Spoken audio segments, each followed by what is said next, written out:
1941. Roosevelt déclare la guerre à l'Allemagne nazie, mais surtout au Japon qui a attaqué la base américaine de Pearl Harbor. Suite à l'opération Barbarossa, qui est l'invasion de l'URSS par le régime nazi, Staline déclara à son tour la guerre totale, une guerre d'anéantissement à l'encontre du régime nazi, dont son chef Hitler assure une victoire. C'est la Deuxième Guerre mondiale. Elle se soldera par la chute du régime nazi en 1945, puis par le bombardement atomique d'Hiroshima. Le découpage du monde d'après-guerre se fait sur les bords de la Crimée en URSS, à Yalta. Les Russes vont alors tout faire pour posséder l'arme atomique. Ce sera fait en 1949. C'est le début de la destruction mutuelle assurée. Survint alors la guerre du Corée, entre la Corée communiste, celle du Nord, et la Corée du Sud. C'est le début du containment.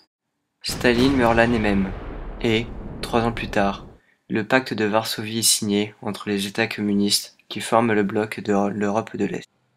Un sous-marin est un bâtiment de guerre conçu pour naviguer de façon plongée et autonome sous l'eau, et pour combattre en plongée.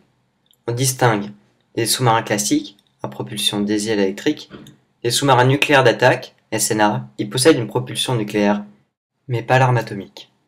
Et les SNLE, ce sont les sous-marins que nous avons étudiés. À la différence des sous-marins classiques et des SNA, le SNLE possède l'arme nucléaire.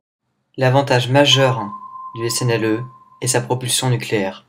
Elle lui permet d'aller partout sur le globe, sans nécessité de ravitaillement, et surtout, sans faire de bruit. Il doit être invisible, et cela pendant 70 jours.